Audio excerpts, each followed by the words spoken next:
অৰুণোদয়ক লৈ গোটেই শিৱসাগৰ বিধানসভা সমষ্টিতে নহয় সমগ্ৰ অসমৰ বিধানসভা সমষ্টিবিলাকক লৈ সমস্ত বিধানসভা সমষ্টিবিলাকত সাংঘাতিক ধৰণৰ হুলস্থুল লাগি আছে।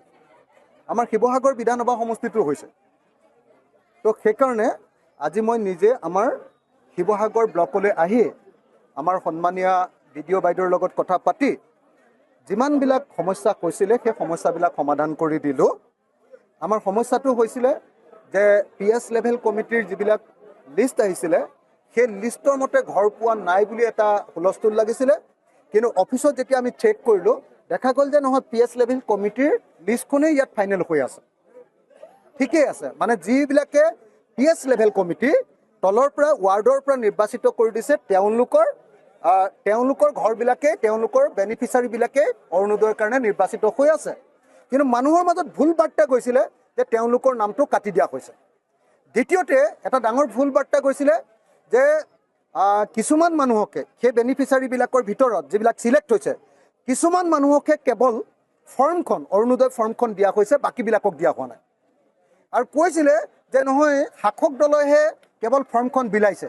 আজি আমি অফিচিয়েলি গোটেই মিটিংখন কৰিলোঁ আৰু বাইদেউ আমাৰ ব্লকৰ বিডিঅ' বাইদেৱে তেখেতে একদম স্পষ্টকৈ ধুনীয়াকৈ ঠিক কৰি দিলে যে নহয় যিমানবিলাকৰ নাম ইয়াত নিৰ্বাচিত হৈছে প্ৰত্যেকৰ নামতে ফৰ্ম দিয়া হ'ব আৰু সেইবিলাক তেওঁ নিজে চেক কৰিব আৰু চেক কৰি যিবিলাকৰ নাম আছে সেই সকলোবিলাকৰ নাম অন্তৰ্ভুক্ত কৰা হ'ব।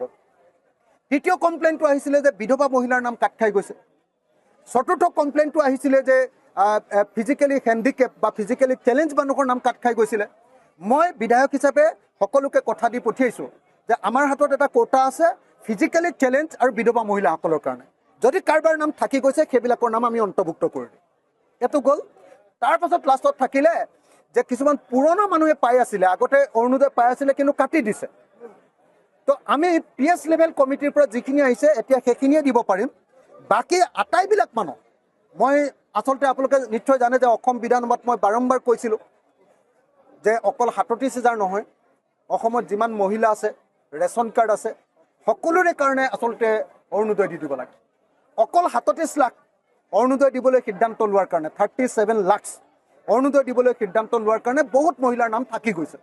সেইকাৰণে মই মাননীয় মুখ্যমন্ত্ৰী ডাঙৰীয়াক শিৱসাগৰৰ পৰা আবেদন জনাইছোঁ, আহ্বান জনাইছোঁ আৰু দাবী জনাইছোঁ যে তেখেতে লোকসভা নিৰ্বাচনৰ আগত কৈছিলে যে যাৰ ৰেচন কাৰ্ড আছে সকলো নতুন সমষ্টিটোত 42,000 মানুহে আবেদন কৰিছে আৰু আমি চিলেক্ট কৰিব পাৰিম অকল 28,000।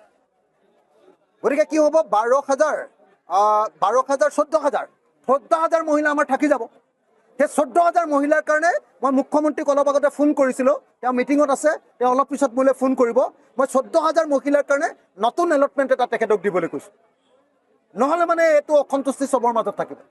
সেইকাৰণে যাতে মই আজি বিডিঅ'কো কৈ দিছোঁ, পঞ্চায়তৰ ছেক্ৰেটাৰীসকলক মাতি আনিও কৈ দিছোঁ যে কোনো পধ্যে অৰুণোদয় নিৰ্বাচনত কেতিয়াও পাৰ্টিবাজি নহ'ব, কোনো ৰাজনৈতিক দলৰ ছায়া পৰিবলৈ দিয়া নহ'ব। অন্ততঃ আমাৰ বিধানসভা সমষ্টিটোত সকলোৱে নিৰপেক্ষভাৱে ইয়াত অৰুণোদয় পাব লাগিব। যদি গণ্ডগোল হয় তেতিয়াহ'লে ময়ে ৰাইজৰ হৈ লগত আহি যাম, গণ্ডগোল কৰিবলৈ নিদিওঁ। আৰু আমাৰ শিৱসাগৰ ব্লকৰ বিডিঅ'য়ে স্পষ্টকৈ কৈ দিছে যে মই PS লেভেল কমিটিৰ যি লিষ্ট আহিব সেইমতেই দিম। আৰু যিমানবিলাক PS লেভেল কমিটিৰ মেম্বাৰৰ বেনিফিচিয়াৰী লিষ্ট আহিছে তেওঁলোকক সকলোকে ফৰ্মখন দিয়া হ'ব। কোনো দলৰ মানুহৰ হাতত ফৰ্ম দিয়া নহয়, কোনো দল, ৰাইজৰ দলকো নিদিয়ে, বিজেপি দলকো নিদিয়ে, AGP দলকো নিদিয়ে, কংগ্ৰেছ দলকো নিদিয়ে, সেইটো কথা কৈ দিছে। গতিকে এতিয়া ডিস্পিউটটো আমাৰ মাজত থকা গণ্ডগোলটো শেষ হৈছে। ইয়াৰ পাছত কিন্তু গণ্ডগোলটো সম্পূৰ্ণ শেষ হৈ নাযায়। কেলৈ হৈ নাযায়? মই কৈছোঁ যে 28,000ক আমি দিব পাৰিছোঁ, আমাৰ এপ্লিকেশ্যন আহিছে 42,000। বাকীখিনি যে থাকি যাব সেইখিনি মানুহে হুলস্থুল কৰিয়ে থাকিব। গতিকে মুখ্যমন্ত্ৰী ডাঙৰীয়াক আহ্বান জনাইছোঁ যে সকলোকে দিয়াৰ ব্যৱস্থা কৰি দিয়ক, যিমান এপ্লিকেশ্যন দিছে চবকে দি দিয়ক, তেতিয়াহ'লে সমস্যাটো শেষ হৈ যাব। আৰু লগতে 1250 টকাৰ ঠাইত মুখ্যমন্ত্ৰীয়ে নিজেই একদম ইলেকশ্যনতে কৈছিলে যে 3,000 টকা কৰিম। মই মুখ্যমন্ত্ৰী ডাঙৰীয়াক অৰুণোদয়ৰ ধনৰ পৰিমাণ, মাহিলী ধনৰ পৰিমাণ 3,000 টকা কৰিবলৈ আহ্বান জনাইছোঁ।